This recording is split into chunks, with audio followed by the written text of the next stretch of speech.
உங்கள் வீடு மொத்த மாதிரி நீங்கள் என்ன வேணால் செய்யலாம். ஆனால் இங்கே பாருங்க, பேட் பாய்ஸ் அழுகிறாருங்க.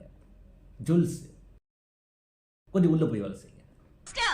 எக்ஸசைஸ் எல்லாம் காத்தாட வெட்ட வெளியில தான் பண்ணணும். எக்ஸசைஸ பத்தி உனக்கு என்ன தெரியும்? எப்படி கரெக்ட்டா சொல்றா? எனக்கு எக்ஸசைஸை பற்றி அவ்வளோவா தெரியாது. ஆனால் யோகாசனத்தை பற்றி கொஞ்சம் தெரியும். இப்போ நாட்டு பொண்ணுங்க செய்கிற ஒவ்வொரு வேலையிலையும் யோகாசனம் இருக்குது. அது அவங்களுக்கே தெரியும். அவுத்துக்கிட்டா குனிஞ்சு நிமிந்து கூட்டி பறிக்கு கோலம் போடுறது கூர்மாசனம், உட்கட்டாசனம் முதுகெலும்புக்கு நல்லது. முறுக்கி பிழிஞ்சு அடித்து துணி தவிர்த்தா அர்த்தோதாராசனம் கை நரம்பு விரலுக்கு நல்லது. தூக்கி இடுப்புல வச்சுட்டு நடந்தா தாடாசனம் பாஷ்ப பங்கி இடுப்புக்கு நல்லது.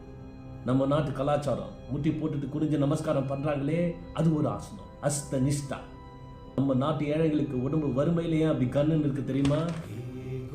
வெயில கல்ல தூக்கிட்டு கட்டிட்டு வேலைக்கு போறாங்களே, உடம்பு நேராக, உடம்புல இருக்கிற சக்கரமும் சீராக. மூலாதார சுவாதிஸ்தானம் மணிப்புர ஹனஹஸ்த விசுத்த ஆகன்யா. மூலாதாரத்திலிருந்து குண்டலினி சகஸ்தானம் போகுது. Understand baby?